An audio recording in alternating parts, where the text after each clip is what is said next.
una nave espacial atraviesa el espacio a gran velocidad, dirigiéndose directamente hacia la Tierra. Nos ubicamos en el año 841 después de Cristo, pleno apogeo de la era vikinga. En medio de esta época de guerras y conquistas, varias tropas se preparan para un combate sangriento bajo el mando de Ursa, quien lidera junto a su hijo Anders. Mientras los guerreros sueñan con regresar cargados de oro y botines, Anders comparte ese entusiasmo con su madre. Sin embargo, Ursa le recuerda que esta batalla no es por riquezas, sino por una sed de venganza que arde en lo más profundo. Aunque algunos están ansiosos por saquear todo lo que puedan, el verdadero propósito de esta misión es eliminar por completo a los Krivichs. Antes de llegar al campo de batalla, Ursa le pide a su hijo Anders que, si algo le ocurre, le prometa vengar su muerte. Poco después desembarcan en la costa enemiga, donde son atacados de inmediato. Sin embargo, el combate se inclina a favor de Ursa y sus guerreros, quienes logran aniquilar por completo a los Krivich. Solo dejan con vida a un prisionero, que al verla, la reconoce como Ursa, la valquiria de los mares del norte. Buscando información sobre el líder enemigo, Soran, Ursa comienza a interrogarlo brutalmente. Bajo la presión, el prisionero revela que Soran ha construido una fortaleza en el este. Como ya no le sirve, Ursa ordena a Anders que acabe con él. El joven, impactado por la crueldad del momento, se queda paralizado, y es su madre quien finalmente ejecuta al hombre. Mientras tanto, en el cielo, una nave espacial sobrevuela la zona sin ser detectada por ninguno de ellos. Ursa, consciente del peso de lo que su hijo ha presenciado, decide revelarle un oscuro episodio de su pasado. Años atrás, los Krivich atacaron su aldea, y bajo el mando de Soran, la obligaron a matar a su propio padre, Einar, a cambio de conservar su vida. Lo que ninguno de los dos sabe es que, en ese instante, están siendo vigilados de cerca por una criatura que permanece oculta, casi invisible. Al amanecer, Ursa y su grupo llegan al templo de Soran. Solo ella avanza por la entrada principal, enfrentando a todos los guardias que intentan detenerla. Con destreza y brutalidad, utiliza sus escudos como armas, abatiendo a cualquiera que se interponga en su camino mientras la nieve comienza a teñirse de rojo. Cuando parece que la superioridad numérica la sobrepasará, sus guerreros entran en escena, dispuestos a arriesgarlo todo para protegerla y permitirle avanzar. Finalmente, Ursa llega al encuentro del hombre al que ha perseguido durante años. Justo en ese instante, unas pisadas invisibles empiezan a marcar la nieve, acercándose lentamente hacia ellos, pero ninguno se percata todavía de su presencia. Frente a frente, Soran observa a Ursa sin reconocerla al principio. Sin embargo, al mirarla más de cerca, se da cuenta de que es la misma niña que años atrás fue obligada a acabar con la vida de su propio padre. Soran la provoca, afirmando que cualquier hijo valiente habría peleado hasta la muerte para defender a su padre, y sugiere que Einar debió sentirse decepcionado de ella por haberse rendido al miedo. Al ver el dolor reflejado en el rostro de su madre, Anders no puede quedarse de brazos cruzados. Sin dudarlo, toma la iniciativa y termina con la vida de Soran de inmediato. De repente, una onda expansiva lanza a Anders varios metros por los aires. Nadie entiende qué está sucediendo, hasta que, ante sus ojos, comienza a tomar forma una criatura gigantesca. Al intentar enfrentarlo, descubren rápidamente que están ante un enemigo muy superior. Uno a uno, son abatidos sin que la bestia muestre el menor esfuerzo. Solo Ursa y su hijo logran mantenerse en pie. Anders consigue herirlo con su lanza, revelando que la sangre del monstruo es de un extraño color verde, aunque el daño parece mínimo. Al ver el riesgo, Ursa se arroja sobre su espalda intentando sorprenderlo, pero una nueva onda expansiva la lanza violentamente por los aires, destrozando incluso su escudo más resistente. Aturdida por el golpe, no percibe que su cuerpo se aproxima peligrosamente al borde de un acantilado. Intenta sostenerse, pero termina cayendo al vacío. Despierta segundos después, sobresaltada por un recuerdo que la hace consciente de su situación. Ha caído sobre un lago cubierto de hielo. Con dificultad, logra respirar gracias a una burbuja atrapada bajo la superficie, mientras observa con terror cómo aquella criatura, aún de pie, sigue su rastro. Sin embargo, la visión limitada de Ursa le impide notar que el depredador ya está justo encima de ella. Con un último impulso, toma aire y logra salir a la superficie, ocultándose entre los restos congelados de antiguos barcos atrapados bajo el hielo. Al percatarse de que su presa sigue con vida, la criatura empieza a destruir las estructuras congeladas con furia, demoliendo uno a uno los posibles escondites. Ursa, moviéndose con astucia, cambia constantemente de posición para evitar ser localizada. Aprovechando un momento de descuido, la vikinga toma un pesado ancla de uno de los barcos hundidos y se deja caer con ella, intentando aplastarlo y poner fin al combate. El impacto lo golpea, pero no es suficiente para derribarlo. Entonces, en un giro inesperado, la cadena del ancla queda enredada en el brazo del depredador. Rápidamente, Ursa rompe el hielo bajo sus pies, haciendo que ambos caigan al agua helada. Sin embargo, mientras lucha por volver a la superficie, la criatura la alcanza, forzándola a continuar el enfrentamiento en las profundidades. Ursa no se rinde, aunque el oxígeno escasea. Logra envolver al depredador con las cadenas bajo el agua. Cuando la criatura vuelve a atraparla y la apunta con su cañón, La vikinga, en un rápido movimiento, bloquea las ondas expansivas con su escudo y, aprovechando el impulso, dirige la cabeza del monstruo hacia las afiladas puntas del ancla. Justo en el momento en que es impulsada de nuevo hacia la superficie, la criatura queda finalmente derrotada. Sin perder tiempo, Ursa asciende y encuentra a su hijo Anders, gravemente herido en el suelo. Aunque alivia verla que aún respira, el dolor se apodera de ella cuando, poco después, lo ve morir en sus brazos. Tiempo después, vemos que Ursa ha sido capturada y convertida en prisionera. Lleva un collar metálico ajustado al cuello, al igual que un hombre misterioso a su lado. Ahora conocemos más sobre el pasado de Kenji, el guerrero asiático. Desde niño, entrenó junto a su hermano en las artes marciales, soñando con convertirse algún día en un gran samurái. Aunque su vida giraba en torno a la disciplina, todavía encontraba momentos para disfrutar de su niñez.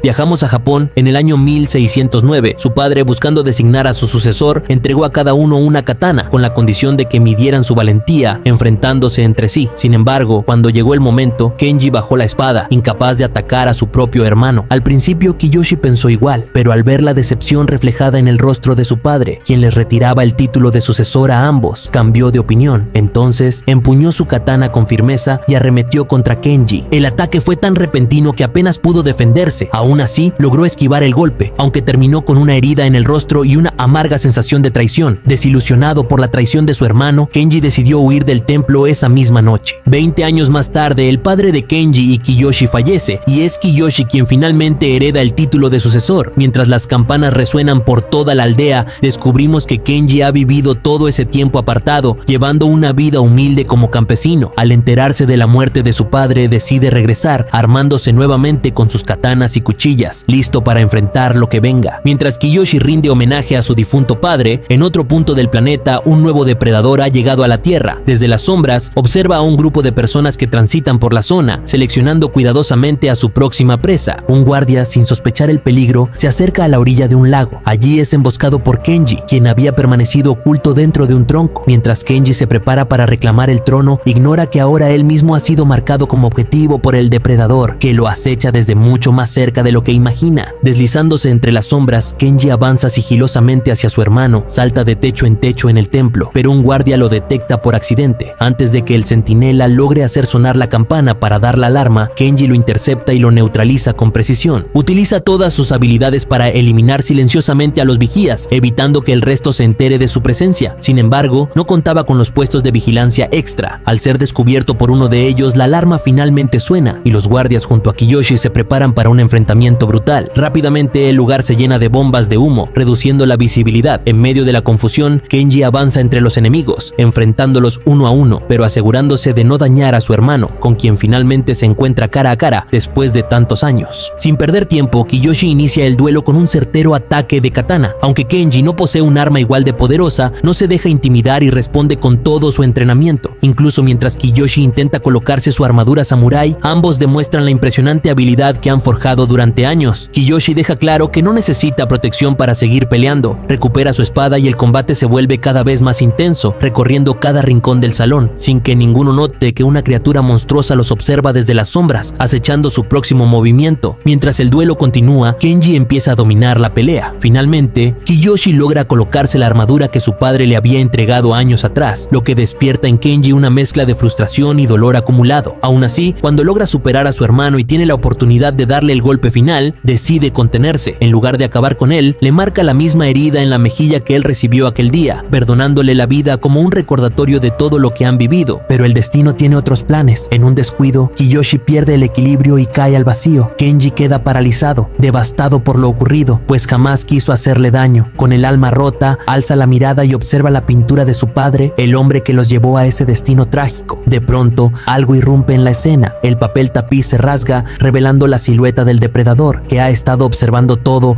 desde las sombras. La criatura se lanza contra Kenji, pero él, reaccionando al instante, consigue esquivar el ataque, desbloquea la puerta y lanza bombas de humo, provocando que los guardias se enfrenten al depredador. Sin esfuerzo, la bestia derriba al primero usando unas filosas cadenas. Uno tras otro, los soldados caen brutalmente bajo sus ataques, mientras Kenji observa la masacre desde lo alto, intentando no ser visto. Pronto comprende que este ser es capaz de hacerse invisible. Cuando trata de localizarlo, el depredador depredador lo sorprende, obligándolo a huir a toda velocidad. Aunque en su camino se cruza con más guardias, Kenji no pierde tiempo peleando. Su prioridad es escapar de la criatura que lo acecha implacablemente. El depredador, por su parte, elimina sin piedad a todo aquel que se atraviesa en su cacería. Finalmente, Kenji logra salir por una ventana y se oculta entre los tejados del templo. Calcula cada movimiento con precisión y cuando percibe al depredador demasiado cerca, lanza un ataque certero al pie del enemigo, aunque ni siquiera logra verlo. Entonces, inicia una frenética huida por los techos de toda la dinastía, perseguido por este enemigo invisible. En un último intento, lanza otra bomba, pero la explosión lo hace salir disparado, cayendo al río. Cuando cree haber escapado, se encuentra con su hermano Kiyoshi, aún con vida y listo para reanudar el duelo. Sin embargo, Kenji le pide silencio. Esta vez, la verdadera amenaza no es entre ellos, sino la criatura que ahora acecha a ambos. En ese momento, la criatura extraña irrumpe. Kiyoshi empuja a Kenji para enfrentarla, sin notar que ya ha sido herido. Al ver la situación, Kenji reacciona rápido, lo aparta del peligro y enfrenta al depredador, usando todo lo que ha aprendido en sus años de entrenamiento. Sin embargo, cuando intentan huir, el depredador atrapa a Kenji y apunta ahora hacia Kiyoshi. Por fortuna, Kenji consigue salvarlo de una explosión, aunque ambos quedan atrapados, sin posibilidad de escapar. Kiyoshi, decidido a proteger a su hermano, se lanza contra el enemigo. Viendo el sacrificio de Kiyoshi, Kenji crea una distracción, coloca uno de sus explosivos entre sus armas y lo detona, lanzando al depredador contra un árbol con fuerza, justo cuando parece que los hermanos pelearán entre sí nuevamente. En realidad, unen fuerzas y atacan juntos al depredador, logrando finalmente eliminar la amenaza, pero la victoria tiene un alto costo. Kiyoshi, gravemente herido, cae al suelo. Kenji corre a su lado para acompañarlo en sus últimos instantes. Ambos repiten las palabras que solían decirse de niños, recordándose mutuamente que jamás estuvieron solos. Finalmente, Kiyoshi muere por las heridas. Después de este trágico desenlace, Kenji es capturado junto a Ursa y otro hombre que parece ser un soldado. Ahora nos trasladamos a Florida en 1941, en plena Segunda Guerra Mundial. Allí conocemos a un joven llamado John Torres, quien,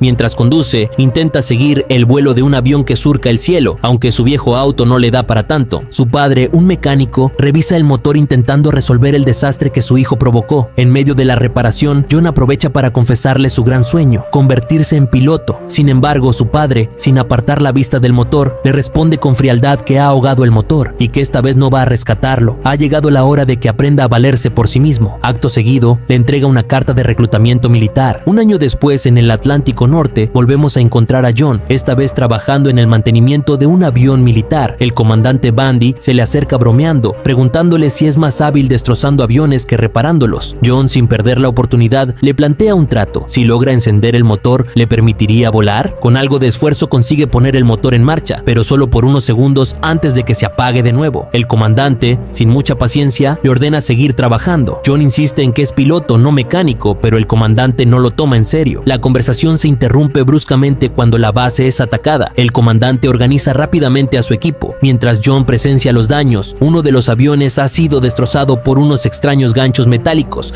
que se aferraron a sus motores. Al inspeccionar los restos, John no logra imaginar qué clase de arma o criatura pudo provocar semejante destrucción.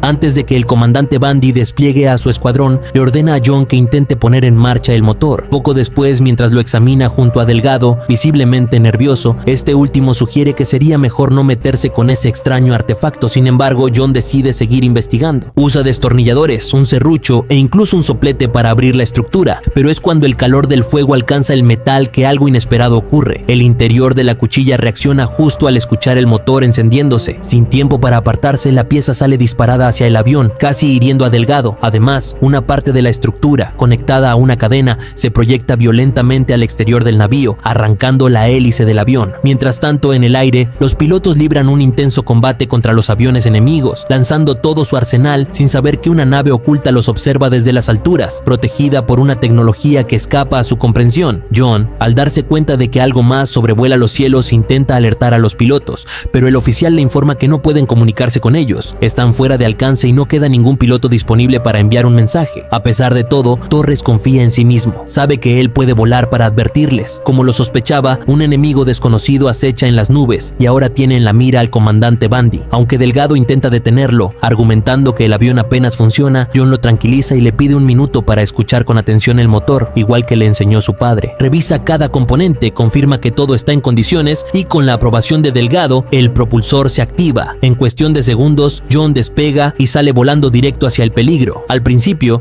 John tiene dificultades para levantar el vuelo, pero tras una maniobra arriesgada logra ascender y perderse entre las nubes, mientras Delgado lo observa desde la base, convencido de que no volverá. Mientras tanto, la escuadra del comandante Bundy continúa arrasando a los enemigos en pleno combate aéreo. En ese punto, John alcanza a los demás aviones y les advierte que deben retirarse de inmediato o serán eliminados. Sin embargo, Bundy ignora sus palabras y le ordena regresar, recordándole que está violando la zona de combate. Otro oficial intenta hacer lo mismo, preocupado por lo cerca que está volando John del fuego enemigo. Pero en ese instante sucede lo inesperado. Una extraña cadena perfora el fuselaje de uno de los aviones, alcanza su motor y lo destruye a distancia. Nadie logra comprender de dónde viene el ataque. John insiste una vez más en que enfrentan un enemigo diferente, pero el comandante, aún incrédulo, le recuerda que no está autorizado para dar órdenes. Minutos después, varios aviones chocan violentamente contra una enorme nave espacial que hasta ese momento había permanecido oculta gracias a su camuflaje de invisibilidad. La gigantesca nave, operada por otro depredador, comienza a rodear a los aviones, desplazándose con gran velocidad mientras detecta el calor de los motores como guía para sus ataques. Aunque los pilotos intentan mantenerse fuera de su alcance, sus maniobras son inútiles. La puntería implacable del depredador va eliminando uno por uno a los soldados. Viendo que la situación se vuelve desesperada, el comandante Bundy le pide a John que active el armamento de su avión, pero justo cuando intenta hacerlo, la palanca encargada de disparar se rompe, obligándolo a improvisar mientras observa cómo sus compañeros caen uno tras otro ante la brutalidad del enemigo. En pleno vuelo, uno de los compartimientos del avión de John comienza a incendiarse. Sin perder la calma, improvisa un sistema de piloto automático para salir al ala e intentar controlar la situación. Sin embargo, la falta de estabilidad de la nave lo obliga a sujetarse con todas sus fuerzas para no ser lanzado al vacío. Mientras intenta redirigir manualmente el rumbo, nota que la nave del depredador se acerca rápidamente. Por suerte, otro piloto logra distraerla por unos segundos. Aunque esquiva los primeros ataques, termina siendo derribado brutalmente como los demás. John continúa luchando por apagar el fuego y deshacerse del objeto en llamas. Al lograrlo, se da cuenta de algo crucial: la nave enemiga no persigue las aeronaves por su ubicación, sino por el calor que emiten los motores. Ahora solo quedan él y el comandante Bundy en el aire. Sin refuerzos a la vista, el comandante escucha atentamente el plan de John. Deben ascender a la máxima altura para enfriar los motores y así volverse indetectables para el depredador. Como esperaba, la nave enemiga comienza a seguirlos, pero el comandante sabe que necesitan ganar tiempo, por eso le pide a John que apague su motor y desaparezca del radar del depredador. Mientras tanto, él se sacrifica, dejando que la criatura lo alcance. Su maniobra permite que el plan de John funcione, aunque le cuesta la vida al instante. Aprovechando que el enemigo no puede detectarlo, John deja caer su avión en picada hacia la base, manteniéndose oculto. Apunta directamente hacia lo que parece ser un propulsor de la nave cazadora, intentando desestabilizarla. Al recibir el impacto, la nave enemiga queda suspendida unos segundos, pero la maniobra obliga a John a encender el motor y revelar su posición. Sin más alternativa, vuela a toda velocidad hacia la ciudad más cercana, llevando al depredador directo al centro del combate, donde los disparos y explosiones continúan sin pausa. Bajo la presión del fuego cruzado, la nave enemiga finalmente es alcanzada y termina hundiéndose en el mar. John celebra, creyendo que todo ha terminado. Sin embargo, la amenaza aún no ha sido neutralizada. El depredador, aunque sumergido, vuelve a emerger para darle el golpe final. Buscando desesperadamente una salida, John observa una vieja foto de su padre y de inmediato tiene una idea: ahogar el motor tal como su padre le enseñó. Fuerza la nave al máximo para liberarse justo antes de ser jalado hacia atrás, haciendo que el motor impacte de lleno contra la cabina del enemigo. Así, consigue finalmente destruirlo por completo. Esa misma noche, mientras John trabaja en el motor de un viejo auto, el suelo comienza a sacudirse sin explicación. Presintiendo el peligro, toma su arma y sale a investigar. Al principio, no ve señales de nadie, pero la sensación de que algo lo observa es innegable. De pronto, una enorme nave espacial, aún más imponente que la que enfrentó antes, desciende sobre él y lo captura. No se sabe cuánto tiempo pasa hasta que John despierta en una extraña cabina, desorientado y con la mente nublada. Aunque mareado, no se sorprende cuando uno de los depredadores aparece frente a él. Sin perder tiempo, le colocan un collar y lo trasladan a una celda donde ya están encerrados Ursa y Kenji. Ambos sobrevivieron al ser mantenidos en cámaras de criogenización durante años. Al ver a otros humanos, John siente cierto alivio, pero pronto se enfrenta a la barrera del idioma. Cuando intenta hablar con la vikinga, descubre que no pueden entenderse, pues vienen de épocas distintas. Luego, al acercarse a Kenji,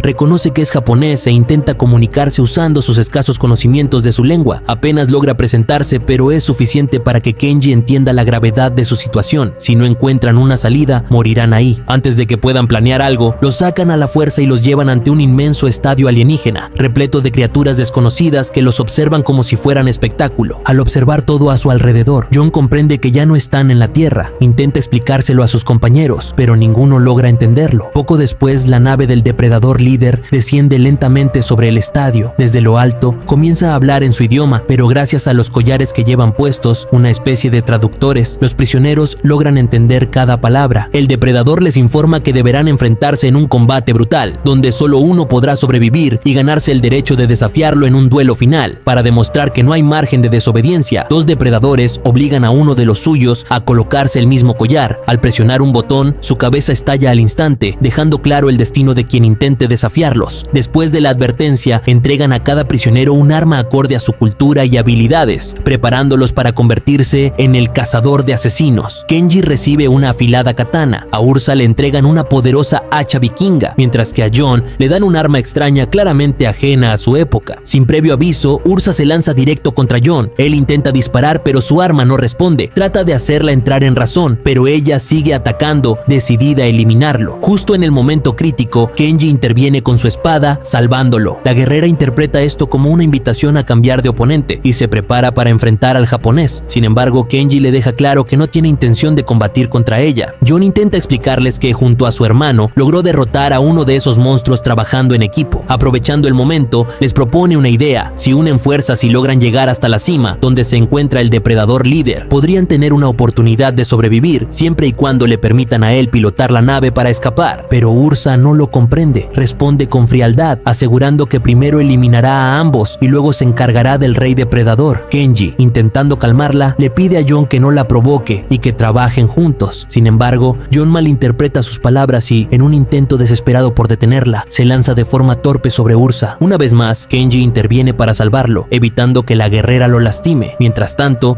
la falta de acción comienza a impacientar al público alienígena. Viendo que el espectáculo pierde emoción, el depredador jefe decide cambiar las reglas del juego. Jon, mientras intenta descifrar cómo funciona su extraña arma, observa cómo Ursa y Kenji siguen enfrentándose. Ella ataca con la fuerza descomunal de su linaje vikingo, mientras Kenji esquiva ágilmente, evitando el contacto directo. De pronto, Jon nota que los alienígenas liberan una enorme y aterradora criatura al centro de la arena, buscando reavivar el espectáculo. Desesperado, revisa sus pocas balas restantes y en el momento exacto en que Ursa está a punto de herir gravemente a Kenji, dispara al hacha para detenerla. El impacto provoca en Ursa un breve y doloroso recuerdo del día que perdió a su hijo Anders, confundiendo por un instante a Jon con él. Aprovechando ese momento de duda, Jon les suplica que entiendan. Aunque uno gane la batalla, al final todos morirán si no se unen. Les ruega que trabajen juntos para derrotar al verdadero enemigo, pero antes de que puedan reaccionar, la gigantesca criatura lo atrapa y lo devora en un instante. Devastada por la visión de perder nuevamente a quien confundió con su hijo,